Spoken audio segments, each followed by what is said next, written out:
Again.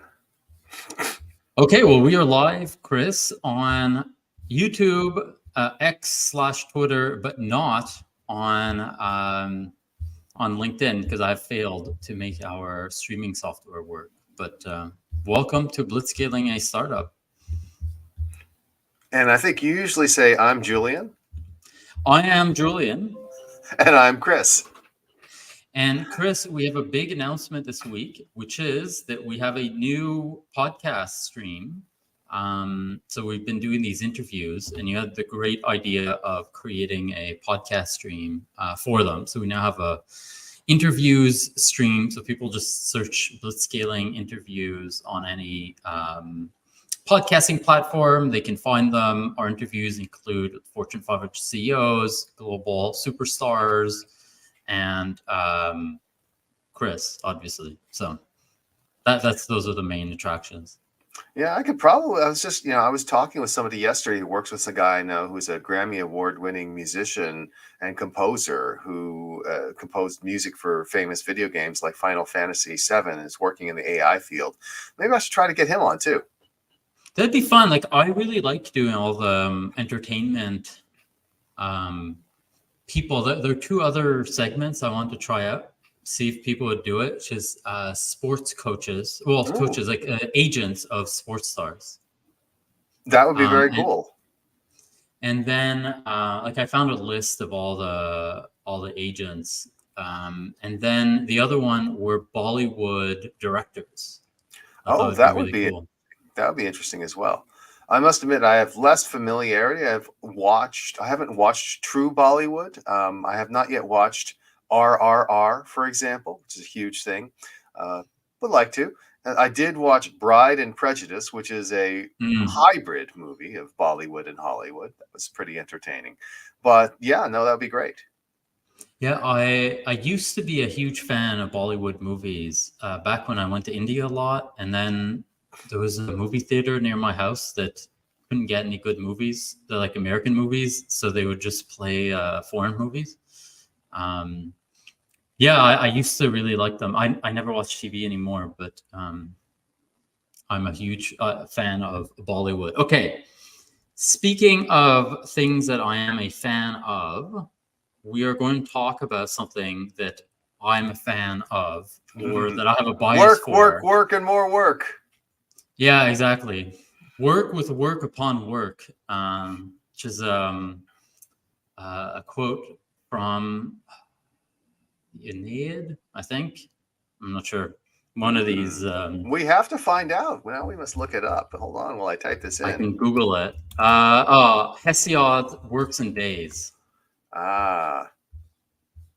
So the whole quote is, if your heart within you desires wealth, do these things and work with work upon work. And then he kind of gives a bunch of recommendations to his brother on how to not be a loser, essentially. Wow, it's an 828-line poem. Remarkable.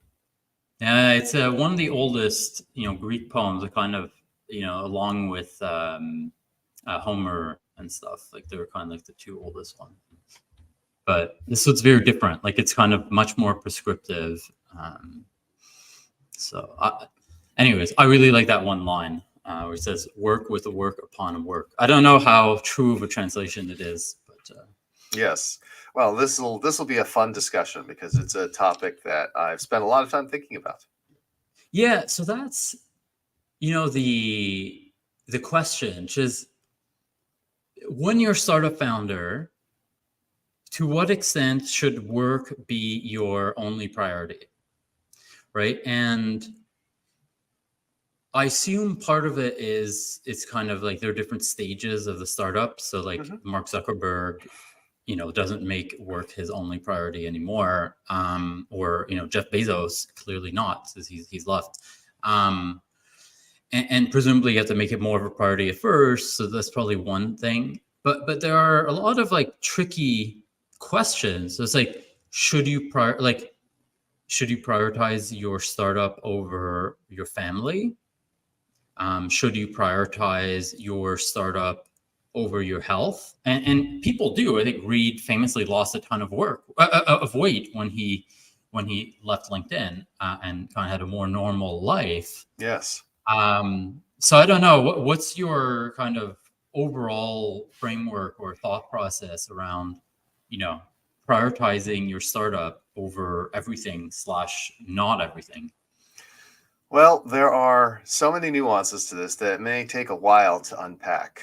The first thing I want to unpack is, even though we're talking about the virtues of work, I want to make sure we draw a distinction between work and effort.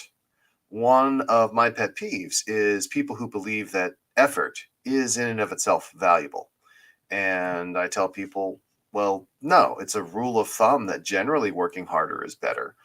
But working harder to no effect is useless and really accomplishes nothing. And so ultimately, work upon work upon work really depends on effective work upon effective work upon effective work. And so the caveat is, whatever you're doing must be effective. And that then begins to inform the other points. So you mentioned, hey, what about the stage of the company? So at this stage, for example, we talked about Mark Zuckerberg and Facebook. Mark is not directly coding or creating things himself. So if he were to prioritize work and work 16 hours a day constantly, it's unclear it would deliver that much additional gain for Facebook. Right. And so this is why it fits into the category. It's not that, oh, he's achieved so much that he can relax and take time off. It's that that kind of additional work is no longer effective in the role he's in. So this is why, again, we think, oh, early stage versus later stage, but it's really about how can you be effective. When you're a solo founder, obviously working is the only effective means of getting something done. But the larger the organization grows, the more mature it is, the less your direct actions drive the work forward.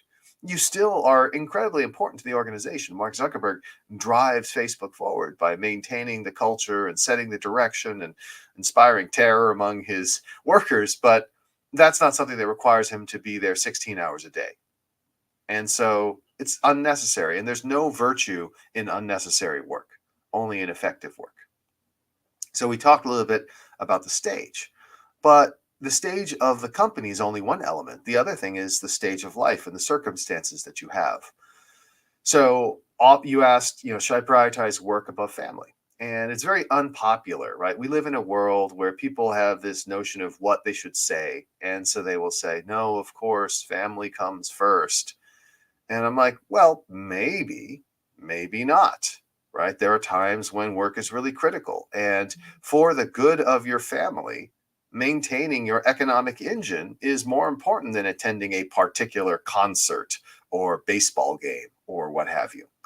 And so following this blanket rule of thumb is not going to be successful. Again, you got to think about effectiveness. And so you would say, well, if I'm going to prioritize work over family at this point, it's going to be because prioritizing work over family at this point is going to lead to a better long-term result. And you should be able to explain why that is the case. If you're just like, oh, I just have to work all the time, I'm like, no, that's dumb. But if you also say, well, no, I have to always prioritize my family, I say, well, that's dumb too. That doesn't make any sense. Can't you think for yourself as opposed to blindly following a rule? Now, I will give you a couple of examples. When I was much younger, one of the things I did is somebody gave me an opportunity to have dinner with Ray Lane, who at the time was a partner at Kleiner Perkins. I don't know if he still is. He may have retired since then. But prior to that had been Larry Ellison's right-hand man at Oracle, effectively the COO of Oracle, and largely credited with helping turn Oracle around. Oracle had a major set of issues where things had gotten out of control. The sales team were reporting their own commissions. There were scandals. There were accounting irregularities. And Ray Lane was one of the people who's brought in to straighten things out, which he did very successfully and helped build Oracle into one of the world's most valuable companies. And this was a very far-ranging dinner. He was very candid. And he talked about his work at Oracle. He talked about the fact, he said explicitly, I was a bad father and a bad husband, and I didn't see my family, and I got divorced from my wife, and my relationship with my daughter is permanently damaged as a result of that. And he said, and now I have a very different life. I get up in the morning, I spend time, work out with my daughter, new daughter from a new wife. And then I go to the office and I work, and then I leave the office before 6 p.m. and go home to my family. And, in some ways I was like, wow, this is this heartwarming story of a guy who found the value of happiness in life and all these other things. And I asked him this follow-up question, which was, so Ray, knowing what you know now, what would you have done differently in your youth when you were at Oracle and you were being a bad father and a bad husband and all these other things? And Ray instantly replied, nothing. I wouldn't change a thing, because I couldn't have accomplished the things I did if I weren't willing to make those sacrifices. So there are many different perspectives on this. And the fact is, some of the most successful people in the world, and Ray Lane definitely fit into that category, would say, I'm willing to sacrifice my family for my career. Now, I, as it turns out, am not willing to do that. I have at times, prioritize my career ahead of family, because there are things like, oh, we want to go on vacation then. Sorry, I can't. I have to do this. Or, hey, we're going to have this concert or this thing. I'm like, nope, I'm going to be traveling then. But it's not all things, right? It's all based on, hey, you know what? The children know I'm a part of their lives and I'm around and all those things. And I actually did travel less when they were younger as well. I deliberately did that. And my logic was, I'm going to choose the path that makes me happiest. And that is not a path of purely prioritizing family. It's not a path of purely prioritizing my career. I believe that the long-term gain is to have a good family life and a great career as well. And you can do that if you are intelligent about the choices, because each individual choice is not the overall zero-sum game decision of prioritizing one or prioritize the other. It's about learning, when do you get a disproportionate return by prioritizing one, and when do you get a disproportionate return from prioritizing another. So when it comes to family, for example, I believe you get a disproportionate gain from having a family vacation where you're spending time together. And that is a lot more valuable than saying, well, we're going to spend time together every day when the kids don't even want to see you. That doesn't make any sense. So work effectively and be a part of your family effectively. Right? It's not just about piling up a set of hours and blindly grinding away. So maybe I'll give you a chance to react to those, because there's one more element I want to talk about, but we've talked about so much already. Yeah, so I think, one thing that jumps into my mind is that whatever it is you do, it's important to be explicit with folks about what your priorities are. Mm-hmm. So, for example, right now, I'm not working on a startup. I kind of am. Like, I'm doing this podcast, I'm doing research on a startup, but it's not my number one priority. Like the other day, my wife had some type of issue with her bank account or whatever, and I left the office and I went to help her, and I stayed there and I just went to sleep. Like I stopped working and that was it. Mm-hmm. And like, that isn't what I would normally do, right? And that's because explicitly my priority is her, not work. And that's, because I'm not working again. But when I was running my business, I was explicit with her that, hey, my priority is my business. And that's not because my business is more important than you. It's just that that's what I need to do at this moment. Otherwise, I shouldn't be an entrepreneur. So I wanted to hear your reaction, to that, and maybe that's a good starting point. I think that transparency is helpful, right? I think that it's always, and this fits in with another thing when it comes to finding this balance. I think that there's a term that used to be used called work-life balance. It's kind of gone out of style, but it was big for a while. And one of the things I told people, if they wanted to achieve work-life balance, the most important thing is clarity.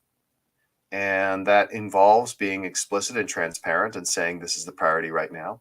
It also involves setting very hard boundaries. So I'll give you an example. Back in the late 2000s, my friends wanted me to join them and help them with their company, a company that was called PB Wiki then became known as PB Works. It still exists as Dockio today. And they said, well, we want you to be involved. What do we need to do? And I said, well, I have a very simple set of conditions. So the conditions were, one, the hours I go to are the hours I go to. I have a drop off in the morning and a pickup at night from daycare or childcare and various other things. And I'm going to make those times.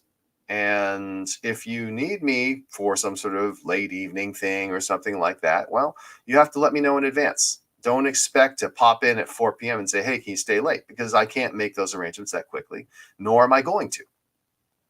Emergencies, things can come up, of course, but this is a hard boundary.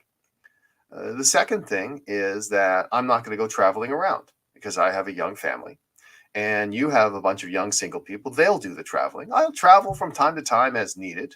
I'm not saying ruling it out, but I'm just saying the default is I'm not going to do it. And those are conditions that are hard boundaries. It's a lot easier to do that than to say, well, I like to be home in time to see my kids, or I prefer not to travel. I'm like, no, making it a hard boundary, making it really clear. You know what you're getting into. And there was at least once when the founder, CEO of the company said, oh, I'd really like you to stay late. And I'm saying, no, not going to happen. We had the conversation, and it's true. By the way, there was a third condition, which is the company must be located no further north than San Mateo. Because I'm like, I'm not driving further than that. And I've walked away from other great opportunities when people said, hey, we're up in San Francisco. I'm like, are you going to give me a $5 million a year guaranteed contract? If not, the answer is no. I'm sorry. I like you, but I'm not traveling that far. So when you're a startup founder, right, you're starting your own business, and let's take, say the first 3 years of that business, right? Like nobody has a big team in the first 3 years. Like you're like the CEO time, let's say, I'd wager that in the first 3 years, the CEO time, like every CEO hour is like when the CEO is working is like 30% or more of the company's output. Just because they're just things that you can do as a CEO right. that others just can't. Yes. Like let's say closing customers, like they're making certain decisions, just being in meetings. Like there's right. so much value in you. And like, so for me personally, I have always prioritized work over everything else. And like when I was working, right, in all circumstances. And I've been thinking, like, does that change now that I'm older? And I'm pretty sure no, that may, at least for now. But are there circumstances where it would be legit and recommended for somebody in that situation? So they found a kind of, venture-backed startup, and for the first 3 years, they do like you, right? So they put boundaries, and it's not so much like, I think what it is kind of like work is not my number one priority. Yet I am a early stage startup CEO, let's say, with that's venture backed. Like, is that acceptable or is that never acceptable? It's going to be rarely acceptable. It'll be acceptable in cases where you're so appealing as a founder that the investors will do anything to back you. But under normal circumstances, you're a first-time founder, you go to VCs and you tell them, listen, I'm only going to work 8 hours a day. Any more than that is not going to be effective, and I'm not going to travel. They're going to say, wow, I really admire your dedication to work-life balance, and then they're never going to call you back. And that's because that's unrealistic. The reason why I was able to set the conditions I did is because I was not the CEO. In fact, that was the period of time in my life when I explicitly said, I'm giving up CEO work, because a CEO can't impose those kinds of restrictions. And I find that when I am a CEO, I prioritize it and I feel responsible, and I cannot prevent myself from working harder and doing all these things. And so that's why I gave that life up. And, that was fine. I'm perfectly happy with the decision. I had my time as a CEO, and it turns out that it was a miserable existence, and I've been able to do just fine without that. There's a book that I read. It's like a 90s book by Jerry Kaplan. It's Oh, called Startup. Do you know what I'm yes. talking about? Of course, I'm very familiar with that. It's a startup is a great memoir, and Jerry Kaplan wrote it about creating what was one of the first attempts at mobile computing or touch computing, Go computers, and it is a fascinating story. He later went on, Go did not succeed, but he later went on to successfully start one of the very first online auction companies. Most people haven't heard of it now, but it was an online auction company called On Sale that successfully went public. So he ultimately was successful. So in that book, there's a part where I think his like mother is dying, and something like that, like something where you'd really think that you would prioritize, your personal life over work. And at the same time, there was some type of crisis in his startup that was super important. Right. I don't remember the details. Like I read this book 10 years ago, but this kind of anecdote stuck out to me. And his father said, like, look, sometimes work just needs to be the priority. Like you should not come. Like you should let your mother die without you there, because your work needs to be your priority at this moment. And I mean, at least that's what he did, right? So that was his situation. And my question is, how often do things like that come up, or like how should you, like, what's the general framework for, let's say work is my number one priority, but my mother is dying, or let's say my child was hit by a car. Like, at what point does that, oh, work is my number one priority, become, no, it's not currently? Well, there are a couple of different ways to approach it, but I'll come up with the simplest way, which is when you encounter something that is going to so impact you that your work is not going to be effective anyways. Again, it's not about putting in hours. It's about effectiveness. If your child has been hit by a car and is in the hospital, you are not going to be able to work effectively. Spending time at work during those circumstances is pointless unless you have the remarkable ability to ignore the fact that your child is in the hospital, possibly dying, and be able to work effectively on filling out requests for proposal or something like that, or approving expense accounts. I don't think that that's possible for most human beings. And this is one of the broader points, which is we have this tendency to believe that our willpower is preeminent, paramount, right? And this is partially because we've seen too many movies. I always tell people, unfortunately, everyone believes derives their understanding of the world from movies. And so in movies, right, the hero will be grievously injured or shot or something like that, and their sheer willpower will allow them to get up and keep fighting and beat the enemy. And I'm like, no, in real life, what happens is you lose your blood and you die, right? That does not work that way. And people forget that we are machines made out of meat. We have a certain capacity. We have things we can do. We have things we can't do. And just because we want to exceed our capacity doesn't mean that we can't.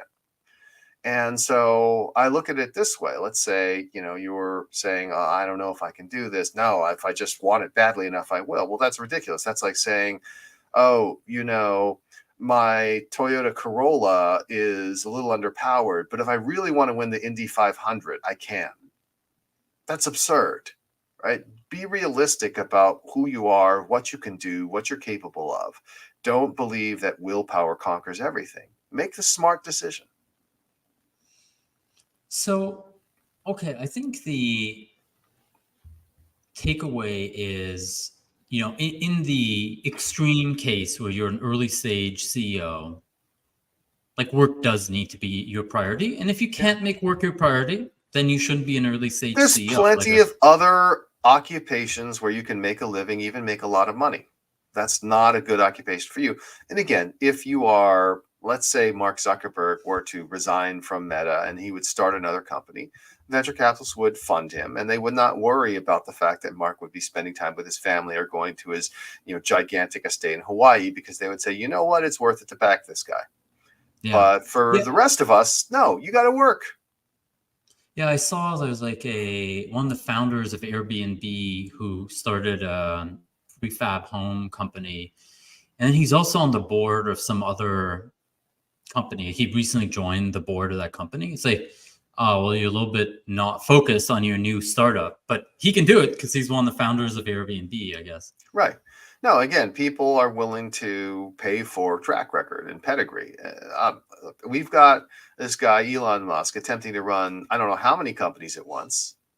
I don't think he's doing it particularly successfully, but for a variety of reasons, people have to continue backing him. A, because they think they can make money, or B, in the case of Twitter investors, because they're sucking up to him to get the business of the SpaceX IPO.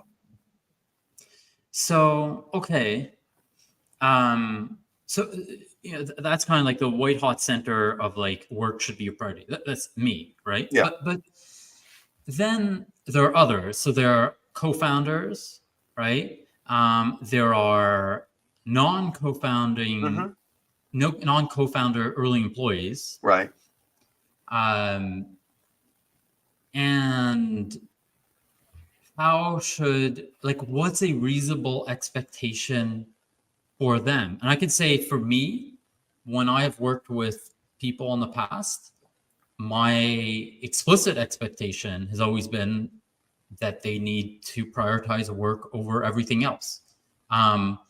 And I assume part of that like is a choice, and it's kind of like the work style or the work culture or stuff like that. But like what's appropriate, what's inappropriate? How do you kind of think of this as you kind of like leave the kind of CEO in an early stage startup realm?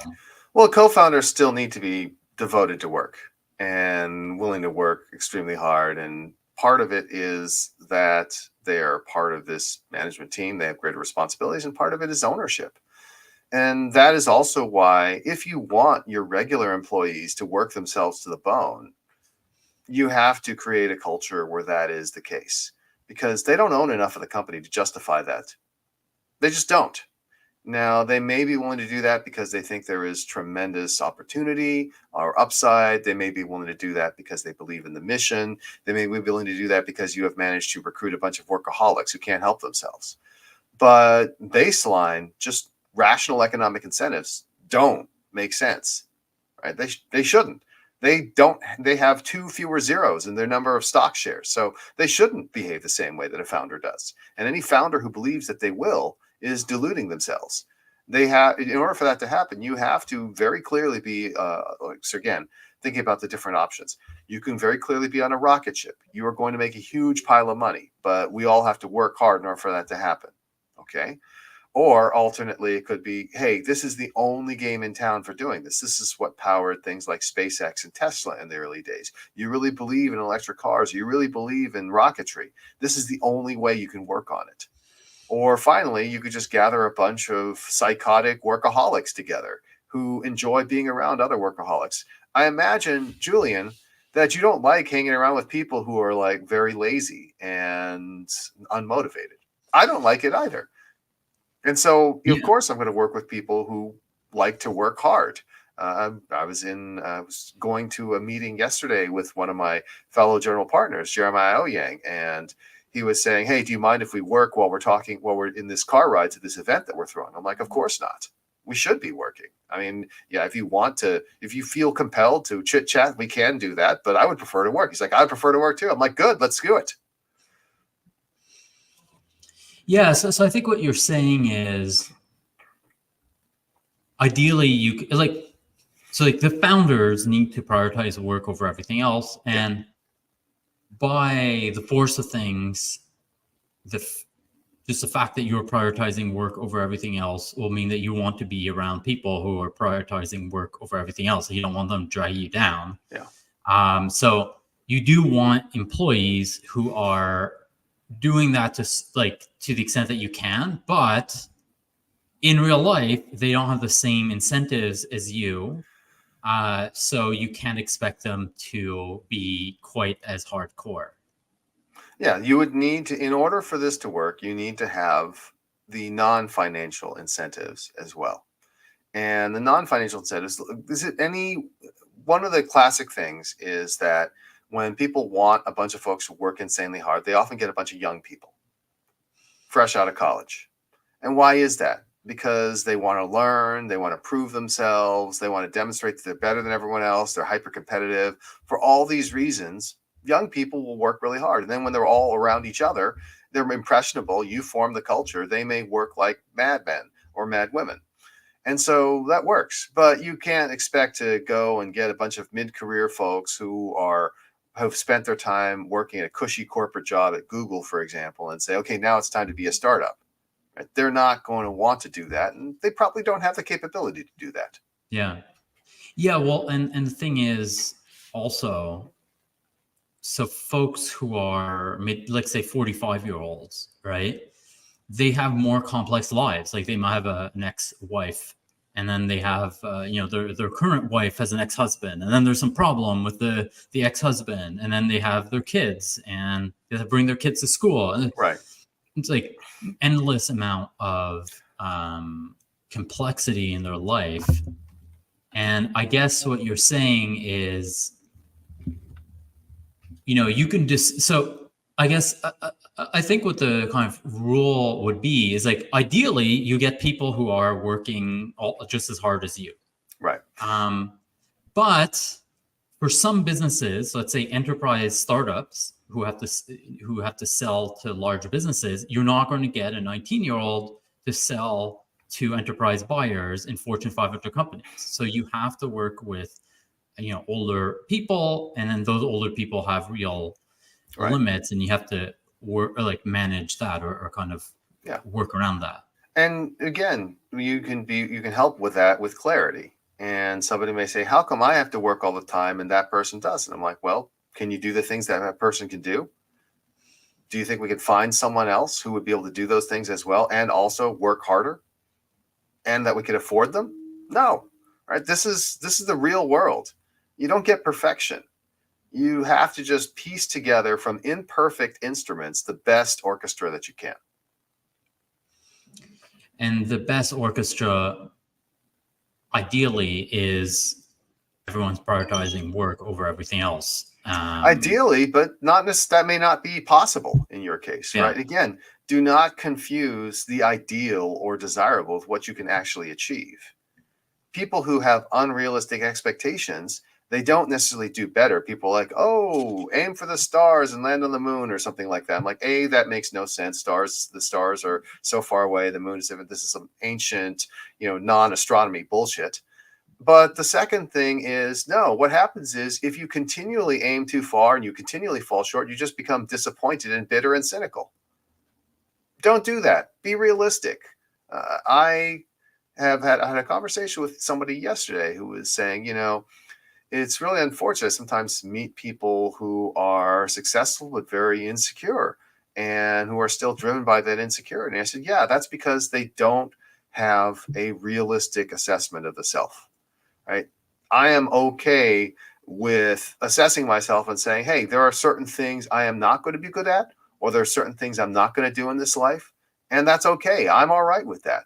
And then there are other people who are always like, I want to become the richest person in the world. I'm like, well, that's a very difficult pursuit. And only one person can hold that title at any given time. Is that really something you want to devote and pin your happiness on? I don't think so. Right. Okay. When does this, so okay, here's another kind of facet, right? Mm-hmm. So finances. Yes. We discussed this, like, obviously as a founder, this is not what I've done, but I think the best practice is to pay yourself, a wage, just to keep things, let's say realistic, and like to get clarity into your actual unit economics. But correct. There are other things, right? So let's say, you should, in theory, have savings, right? Like somebody who'd work in a corporate job would have savings or a pension or stuff like that.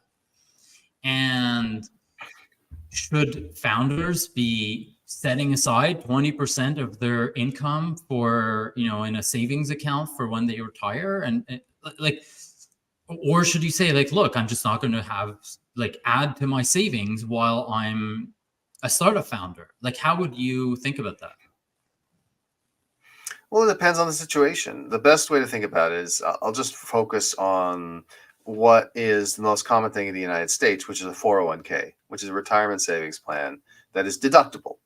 In other words, you put the money away and it reduces your taxable income and it reduces the amount of tax you have to put away. So it's advantaged investing because you're not investing post-tax dollars, you're investing pre-tax dollars. And what I would say is, in general, the best approach is for people to max out their 401k as best they can. And that's because it is one of the best investments you could make. It's giving you an immediate advantage, and it can grow and compound untaxed until the time you finally withdraw it. So that is a phenomenal investment. You should generally go for that. There are specific circumstances under which it does not make as much sense. So, for example, let's say you are close to retirement age. Well, you're not going to get the benefit of much compounding. Or let's say you're very cash strapped. Yeah, your net worth will increase, but you can't access those retirement funds. And you'd be better off maybe not contributing as much just so that you can have enough cash around. So there's no hard and fast rule. But I will say that compound interest is incredibly powerful. And so you should err on the side of investing in these tax advantage accounts. But telling founders they have to save huge amounts of money, that's unrealistic. They can't pay themselves enough to do that, or they can't live a life that is lean enough to make that work unless they're going to be homeless or something.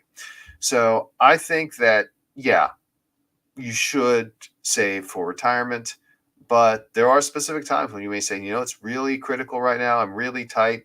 And actually, if I try to save this money for retirement, I'm just going to end up borrowing it from somewhere else, which makes no sense. And so I'm not going to save right now. Yeah, well, so I've been confused about this because I have come across founders talking about, savings.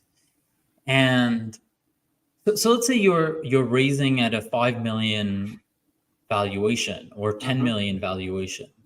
Like if you're paying yourself $100,000, that's actually a lot of dilution at a 5 million valuation. And if you're paying yourself, let's say 120 instead of 100, or if you're paying yourself like every increment that you're taking of investor cash and not putting into the business, it's like extremely expensive. So there's at what point, like I understand what you're saying, that you get this tax break and this compound interest, etc. But at what point is it worth taking this kind of essential? So you see, Julian, loan? you have taken a classic entrepreneur's perspective, which is you assume that the equity will be worth something someday. 90% of the time it won't. Versus the money you put away in your savings will always be worth money. So an entrepreneur who believes they're going to succeed will say, fuck savings. This is a waste. You're absolutely right. If you assume there's a 100% chance of success, it is a terrible idea to pay yourself money. But your chances of success are not 100%. They're 10% at best.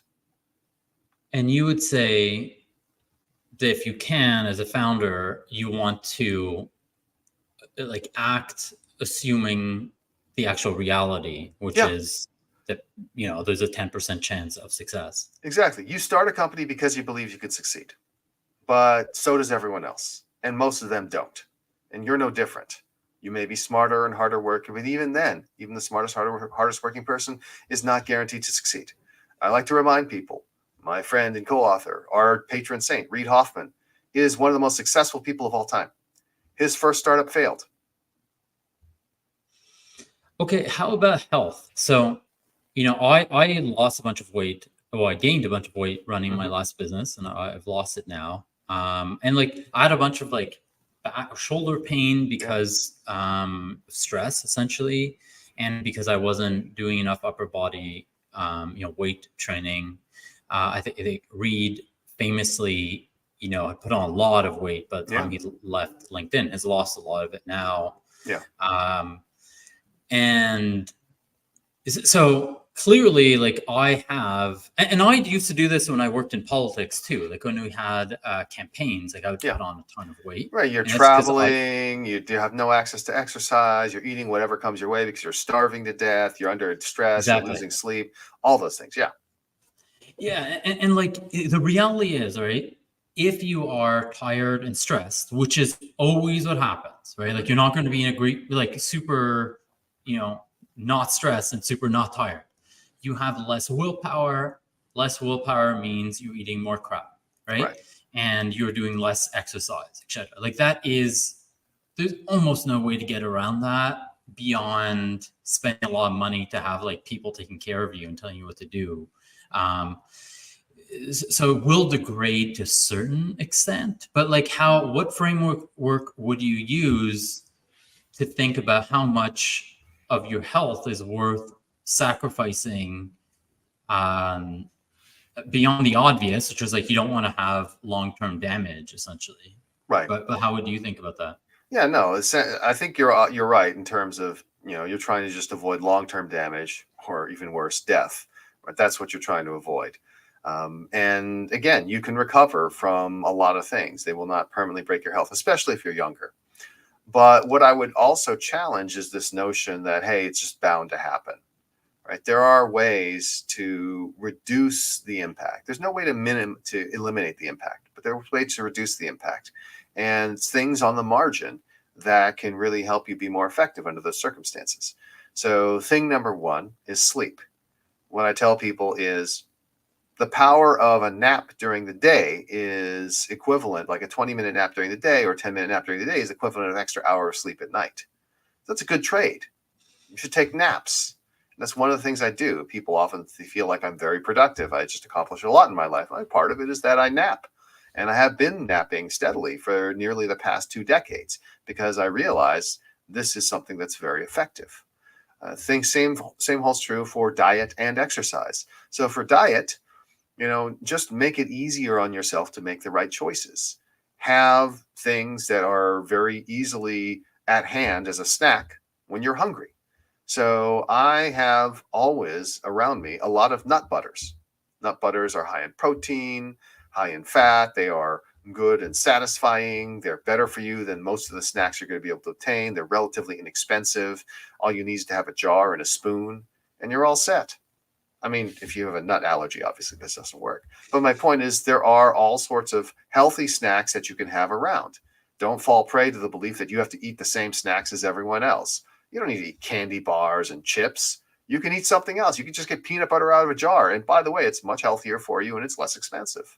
And so that way you can avoid, getting so hungry that you just, can't control yourself. Right? There are ways. And then finally, exercise. Look, there's very simple exercises you could do. You could do high intensity interval training and do like a 3-minute workout, or you can just do jumping jacks or burpees or something like that.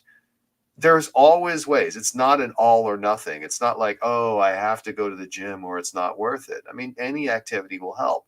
So getting things on the margins is one of the ways to more effectively work without sacrificing your health as much. It won't prevent you from losing ground. Obviously, it's better to sleep 9 hours a night and have food prepared by your personal chef and go to your personal trainer, work out 3 hours a day like you were trying to do a shirtless scene for a Hollywood movie. But that's not the only way to do it. So final question, and we only have 1 minute left. Yes. You have to jump, which is, it sounds like the thing that you can't avoid prioritizing is kind of like your time. Like your time and your effort needs to be maximum in. And then the other things, ideally, you keep a healthy level for these things. And this is the thing I want to get your input on.